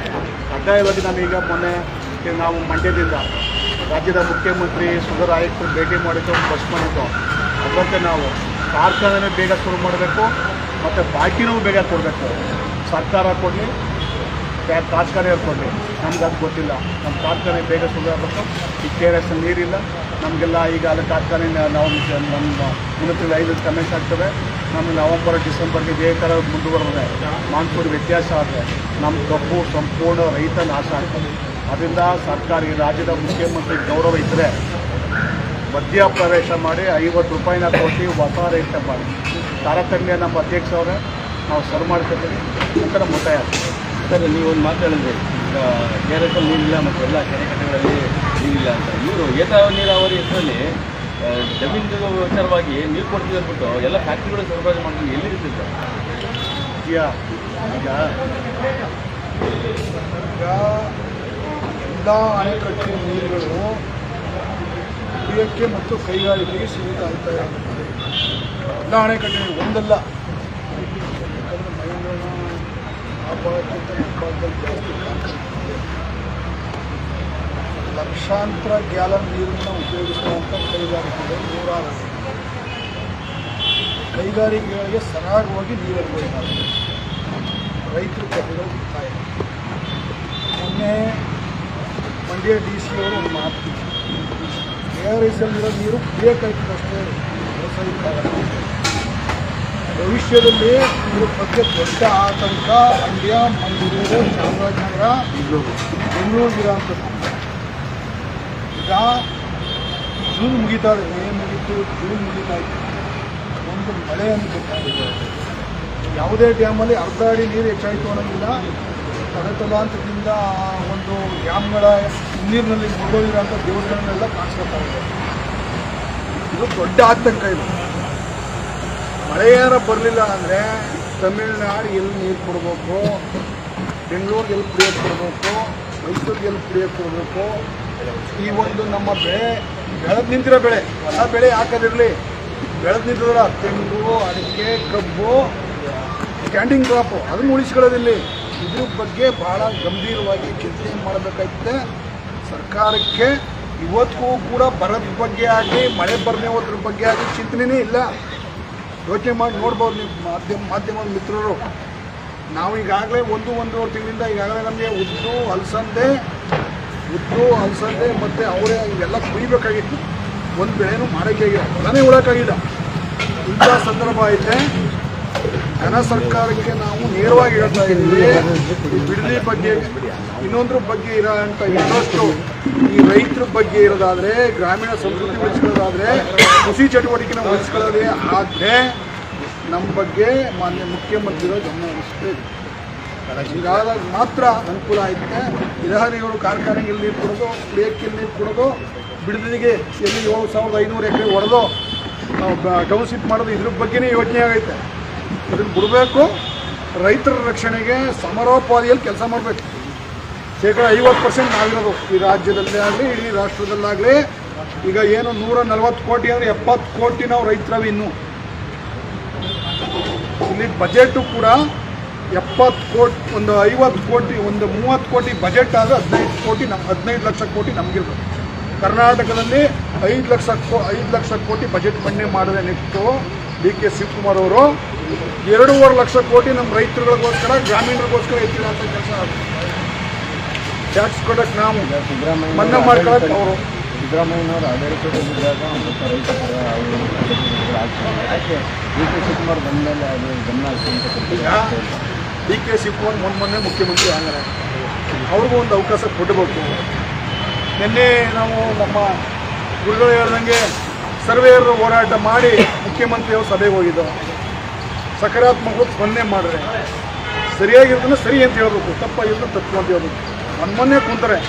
ನಾವು ರೈತ ಕುಲ ಈಗ ಹೇಳ್ತಾ ಇದ್ದೀವಿ, ಒಂದು ಬಿಡ್ಲಿ ಟೌನ್ಶಿಪ್ಪನ್ನು ಕೈ ಬಿಡಬೇಕು ಅನ್ನೋದ್ರ ಬಗ್ಗೆ ಈಗಾಗಲೇ ನಮ್ಮ ಗುರೂಜಿಯವರು ನಮ್ಮ ರಾಜ್ಯಾಧ್ಯಕ್ಷರು ಹೇಳಿಕೊಟ್ರೆ, ಮತ್ತು ಅವರು ಇನ್ನೊಂದೆರಡು ಮೂರು ದೊಡ್ಡ ಹೋರಾಟ ಮಾಡಿದ್ರು, ಏತ ನೀರಾವರಿ ಬಗ್ಗೆ ಒಂದು ಹೋರಾಟ ಮಾಡಿದ್ರು, ಅದು ಕೂಡ ಈ ಸರ್ಕಾರನೇ ನಾವು ಮಾಡಿಕೊಡ್ತೀವಿ ಅಂತ ಕೊಡ್ತಾರೆ. ಈಗ ನಮಗಿರೋ ಸಮಸ್ಯೆಗಳೇನು, ಉತ್ತರ ಕರ್ನಾಟಕದಲ್ಲಿ ದಕ್ಷಿಣ ಕರ್ನಾಟಕ ಕಬ್ಬು ಬೆಳೆಯೋಕ್ಕೆ ಒಂದೇ ಥರ ಖರ್ಚಾಯಿತು, ಖರ್ಚು ವೆಚ್ಚ ಎಲ್ಲ ಸೇಮ್. ಆದರೆ ಮೈಸೂರು, ಮಂಡ್ಯ, ಚಾಮರಾಜನಗರದಲ್ಲಿ ಕಟಾವು ಮತ್ತು ಸಾಗಾಟಿಕೆ ವೆಚ್ಚವನ್ನು ಕಳೆದು ನಮಗೆ ದುಡ್ಡನ್ನು ಕೊಡಬೇಕಾಗಿತ್ತು. ಆದರೆ ನಮಗೆ ಸೇರಿಸ್ತವ್ರೆ. ಅಲ್ಲಿ 3,400 ರೂಪಾಯಿ 500 ರೂಪಾಯಿ ಉತ್ತರ ಕರ್ನಾಟಕ ಭಾಗದ ರೈತರು ಕಬ್ಬು ಬೆಳೆಗಾರರು ತಗೊಂಡ್ರೆ ನಮ್ಮಲ್ಲಿ ಬರೀ 2,300 ರೂಪಾಯಿ ಕೈಗೆ ಸಿಕ್ಕಾರೆ. ಈ ತಾರತಮ್ಯ ಯಾಕೆ ಅನ್ನೋದ್ರ ಬಗ್ಗೆನೇ ಪ್ರಶ್ನೆ ಮಾಡೋಕ್ಕೆ ಅವ್ರು ಬಂದಿರೋದಿಲ್ಲ. ಯಾಕಂದರೆ ಗುರ್ಲಾಪುರ್ನಲ್ಲಿ ಇತ್ತೀಚೆಗೆ ದೊಡ್ಡ ಕಬ್ಬಿನ ಹೋರಾಟ ಮಾಡಿದವರು ಅಂದರೆ ರುವಾರಿಗಳು ಇಲ್ಲೇ ಕೂತಿರೋದು. ನಾವು ಕೂಡ ಹೋಗಿದ್ದು, 100 ಜನ ಹೋಗಿದ್ದು, ಹೋರಾಟ ಮಾಡೋದು ಅದರ ವಿಷಯ. ಎಲ್ಲ ಸಂಘಟನೆಗಳು ಕೂಡ ಎಲ್ಲ ಪ್ರತಿಯೊಬ್ಬ ಸಂಘಟನೆ ಯಾರ್ಯಾರು ರಾಜ್ಯಾಧ್ಯಕ್ಷರು ಅಂತೇಳಿ ಹೋರಾಟ ಮಾಡ್ತಾರೆ ಅವರೆಲ್ಲರೂ ಕೂಡ ಬೆಂಬಲ ಕೊಟ್ಟರು. ಆದರೆ ನಿಜವಾಗಿ ನೈಜ ಹೋರಾಟ ಮಾಡಿದ್ರು ಅವರು ಲಕ್ಷಾಂತರ ಜನ ಅವರೇ ನೋಡಿ ಇವರು ಏನಾರೋ ಒಂದು ಈ ರಾಜ್ಯದಲ್ಲಿ ಬದಲಾವಣೆ ಮಾಡೇ ಮಾಡ್ತಾರೆ ಅನ್ನೋ ಒಂದು ದೃಷ್ಟಿನಲ್ಲಿ ಅವತ್ತು ರೈತರುಗಳು ಲಕ್ಷಾಂತರ ಸಂಖ್ಯೆ ಹೊರಂಗಾಯ್ತು. ಸಕ್ಸಸ್ಸು ಕೂಡ ಆಯಿತು. ಡಿ ಕೆ ಶಿವಕುಮಾರ್ ಅವರು ಬರೀ ರೈತ ವಿರೋಧಿ ಈಗ ಹೇಳಿ ಕೊಡ್ರಿ. ಈಗ ನೋಡಿ, ಗುಂಡ್ರಾಯ ಸರ್ಕಾರದಲ್ಲಿ ರೈತರು ಗುಂಡು ಹಾಕಿದ್ರು. ಪ್ರೊಫೆಸರ್ ನಂಜುಂಡ ಸ್ವಾಮಿ ಒಂದೇ ಹೇಳಿಕೆ ಕೊಟ್ಟರು, ನಮ್ಮ ಸ್ವಾಮೀಜಿಯವರು ಹೇಳಿದ್ರಲ್ಲ ಅದೇ ರೀತಿಯಲ್ಲಿ ಗುಂಡಾಕ ಸರ್ಕಾರಕ್ಕೆ ರೈತರು ಓಟಿಲ್ಲ ಅಂತ ಹೇಳೋಣ. ಗುಂಡಾಕ ಸರ್ಕಾರಕ್ಕೆ ರೈತರು ಓಟಿಲ್ಲ ಅಂತ ಹೇಳ್ಬಿಟ್ರು. ಸರ್ಕಾರನೇ ಬಿಟ್ಟೋಯ್ತು. ಯಾವುದೇ ಹೆಸರಿನ ನೀವು ಜನತಾ ಪಕ್ಷ ಅವತ್ತು ಸರ್ಕಾರಕ್ಕೆ ಬರಂಗಾಗಿತ್ತು. ನಾವೇನು ರೈತರು ಇಲ್ಲಿ 50% ಇದ್ವಿ. ಯಾವುದೇ ಸರ್ಕಾರ ಆಡಳಿತ ಮಾಡೋಕ್ಕೆ ಇವತ್ತು 42%, 43% ಓಟ್ ಸಾಕು. ಇವತ್ತು ಕೂಡ 50% ಉಳಿಸ್ಕೊಂಡಿದ್ವಲ್ಲ ನಾವು. ಹಂಗಾಗಿ ಯಾವುದೇ ಮುಖ್ಯಮಂತ್ರಿ ಆಗಲಿ, ಯಾವುದೇ ಪ್ರಧಾನಮಂತ್ರಿ ಆಗಲಿ, ಯಾವುದೇ MLA ಆಗಲಿ, MP ಆಗಲಿ ರೈತ ಪರವಾಗಿ ಚಿಂತನೆ ಮಾಡಲೇಬೇಕು. ಒಂದು ಗುರೂಜಿಯವರು ಹೇಳ್ದಂಗೆ ಇವತ್ತು ಕೂಡ ಎಲ್ಲ ರೈತ ಸಂಘಟನೆಗೆ ಹೆಸರು ಟವಲ್ ಹಾಕೊಂಡಿರೋಲ್ಲ ಒಂದೇ, ಯಾರು ಏನಾರ ಹೇಳ್ಕೊಂಡಿದ್ರು. ನಾವೆಲ್ಲ ಮನಸ್ಸು ಮಾಡಿದ್ದೆ ಆದರೆ ಯಾರನ್ಯಾರ ಮುಖ್ಯಮಂತ್ರಿ ಮಾಡ್ತೀವಿ, ಯಾರನ್ನಾದರೂ ಮನೆ ಕಳಿಸ್ತಾರೆ. ಸರ್ಕಾರಿ ಶಾಲೆಗಳಿಗೆ ಮ್ಯಾಗ್ನೆಟಿಕ್ ಶಾಲೆಗಳು ಆಗ್ಬಿಟ್ಟಿದೆ ಎಷ್ಟೋ ಕಡೆ, ಎಷ್ಟೋ ತಾಲೂಕು, ಎಷ್ಟೋ ಜಿಲ್ಲೆಯಲ್ಲಿ. ಪ್ರಥಮ ಬಾರಿಗೆ ಇಡೀ ರಾಜ್ಯದಲ್ಲೇ ಮಂಡ್ಯ ಜಿಲ್ಲೆಯಲ್ಲಿ ಸಂತೋಷ್ ಗೌಡರು ಅದನ್ನ ಕೈ ಇಟ್ಕೊಂಡಿದ್ರು. ನಾವು ಕೂಡ ಅದ್ರ ಬಗ್ಗೆ ಬಹಳ ಸಂತೋಷ್ ಗೌಡರು ಜೊತೆಯಲ್ಲಿ ದಿನನಿತ್ಯ ಇದ್ದವರು ನಮ್ಮ ಮಹೇಂದ್ರಣ್ಣ ಮತ್ತು ನಮ್ಮ ಇಂಡುವಾಲ್ ಚಂದ್ರಣ್ಣ, ಸಾಮೇನ ಚಂದ್ರಣ್ಣ, ಇವರೆಲ್ಲ ಇದ್ದರು. ಅಲ್ಲೇ ನಮ್ಮ ಸಂಘಟನೆ ಅದನ್ನು ದೊಡ್ಡ ಮಟ್ಟದಲ್ಲಿ ಕೈಗೆ ಎತ್ಬೇಕು. ಇಡೀ ಮಂಡ್ಯನಲ್ಲಿ ನಮ್ಮ ಸಂತೋಷ್ ಗೌಡ ಪಾದಯಾತ್ರೆ ಮುಖಾಂತರ 500 ಕಿಲೋಮೀಟ್ರು ಪಾದಯಾತ್ರೆ ಮಾಡಿದ್ರು. ಅದರಲ್ಲಿ ಇವರು ಕೂಡ ಪ್ರಮುಖ ಭಾಗಿಯಾಗಿದ್ದರು. ನಾವು ಕೂಡ ಒಂದಿನ ಭಾಗಿಯಾಗಿದ್ದೋ. ಏನು ಸರ್ಕಾರಿ ಶಾಲೆಗಳಲ್ಲಿ ಪ್ರತಿಯೊಂದು ಅಕ್ಷರ ಮಾರಾಟಕ್ಕೆ ಸಿದ್ಧವಾಗಿ ನಿಂತಿರೋಂಥದ್ದು. ಈ ಪ್ರೈವೇಟ್ ಸ್ಕೂಲ್ಗಳು ಕಟ್ಕೊತಾ ಇರೋರು, ಕಾಲೇಜ್ ಕಟ್ಕೊತಾ ಇರೋರು ದೊಡ್ಡ ದೊಡ್ಡ ರಾಜಕಾರಣಿಗಳು ಇವತ್ತು ಸರ್ಕಾರಿ ಶಾಲೆಗಳನ್ನ ಮುಚ್ಚಾಂತ ಇಡೀ ರಾಜ್ಯದಲ್ಲಿ ಸನ್ಮಾನ್ಯ ಡಿ ಕೆ ಶಿವಕುಮಾರ್ ಅವರಿಗೆ ಹೇಳ್ತಾ ಇದ್ದೀವಿ, ಸರ್ಕಾರಿ ಶಾಲೆಗಳು ಡೆಲ್ಲಿ ಮಾದರಿನಲ್ಲಿ ಅಭಿವೃದ್ಧಿ ಆಗಬೇಕು. ಡೆಲ್ಲಿ AAP ಸರ್ಕಾರ ಏನು ಮಾಡಿತ್ತೋ ನಾವು ಕೂಡ ಹೋಗಿ ನೋಡಿದ್ದೀವಿ ಹತ್ರದಿಂದ. ಆ ರೀತಿ ಹೈಟೆಕ್ ಶಾಲೆಗಳು ನಮ್ಮ ಹಳ್ಳಿಗಳಿಗೂ ಬರಬೇಕು. ಪ್ರತಿಯೊಬ್ಬ MLA ಮಗ, MP ಮಗ, ಮಿನಿಸ್ಟರ್ ಮಗ, IAS, KS, IPS ಮಕ್ಕಳು ಸರ್ಕಾರಿ ಶಾಲೆಯಲ್ಲಿ ಓದಬೇಕು. ಸರ್ಕಾರಿ ಹಾಸ್ಪಿಟ್ಲಲ್ಲಿ ಟ್ರೀಟ್ಮೆಂಟ್ ತಗೊಳಂಗೆ ಆಗಬೇಕು. ಹಂಗಾದಾಗ ಇವು ಬದಲಾವಣೆ ಇದ್ದಾವೆ. ಸಮಾನ ಶಿಕ್ಷಣ ಇರಬೇಕು, ಸಮಾನ ಆರೋಗ್ಯ ಇರಬೇಕು, ಸಮಾನ ಆರ್ಥಿಕ ನೀತಿ ಇರಬೇಕು. ಹಂಗಾದಾಗ ಮಾತ್ರ ರೈತರಿಗೂ ಒಂದೇ, IPSಗೂ ಒಂದೇ, IASಗೂ ಒಂದೇ ಇದಾಯ್ತದೆ. ಮತ್ತು ನಿನ್ನೆ ನಮ್ಮ ಗುರುಗಳು ಸನ್ಮಾನ್ಯ ಮುಖ್ಯಮಂತ್ರಿಗಳು ಡಿ ಕೆ ಶಿವಕುಮಾರ್ ಅವರು ಧಾರವಾಡದಲ್ಲಿ ನಿರುದ್ಯೋಗಿಗಳ ದೊಡ್ಡ ಹೋರಾಟ ಆಯಿತು. ಆ ವಿಚಾರಕ್ಕೆ ನಮ್ಮ ಗುರುಗಳು ಮತ್ತು ನಮ್ಮ ರಾಜ್ಯಾಧ್ಯಕ್ಷರನ್ನ CM ಅವರು ಸಭೆ ಕರೆದಿದ್ರು. ಅಲ್ಲಿ ಏನು 2,30,000 ಖಾಲಿ ಹುದ್ದೆಗಳಿದೆ, ಅದನ್ನು ತುಂಬಬೇಕು ಅಂತಲೂ ಕೂಡ ಹೇಳ್ತಾ ಇದ್ವಿ. ಇವತ್ತು ಯುವಕರಿಗೋಸ್ಕರ ಹೋರಾಟ ಮಾಡ್ತಾ ಇದ್ವಿ, ಮಹಿಳೆಯರಿಗೋಸ್ಕರ ಹೋರಾಟ ಮಾಡ್ತಾ ಇದ್ವಿ, ತಾಯಂದಿರಿಗೋಸ್ಕರ ಹೋರಾಟ ಮಾಡ್ತಾ ಇದ್ವಿ. ಸರ್ಕಾರಿ ಶಾಲೆಗಳು ಇರಬೇಕು ಅಂದರೆ ನಮ್ಮ ಗುರುಗಳು ಹೇಳ್ತವ್ರೆ 90,000 ಶಿಕ್ಷಕರು ಹುದ್ದೆ ಖಾಲಿ ಐತೆ. 90,000 ಸರ್ಕಾರಿ ಉದ್ಯೋಗಗಳು, ಸರ್ಕಾರಿ ಶಾಲೆಗಳಲ್ಲಿ ಶಿಕ್ಷಕರು ಇಲ್ಲ. ಏನು 1ನೇ ಕ್ಲಾಸಿಂದ 7ನೇ ಕ್ಲಾಸ್ ಗಂಟು ಒಬ್ಬರು ಟೀಚರ್ ಪಾಠ ಮಾಡೋಂಗಾಗೈತೆ. ಈ 90,000 ಶಿಕ್ಷಕರನ್ನ ತುಂಬ ಅಂತ ಕೆಲಸ ಮಾಡಬೇಕಂತೇಳಿ ಕರ್ನಾಟಕ ರಾಜ್ಯ ರೈತ ಸಂಘದ ಎಲ್ಲ ಹಿರಿಯ ಮುಖಂಡರ ಪರವಾಗಿ ನಾವು ಸರ್ಕಾರ ಗೊತ್ತಾಯ. ಧನ್ಯವಾದಗಳನ್ನ. ಇನ್ನೇನು ಭಾಳ ಚೆನ್ನಾಗಾಯ್ತು, ಭಾಳ ಚೆನ್ನಾಗಿ ನನ್ನ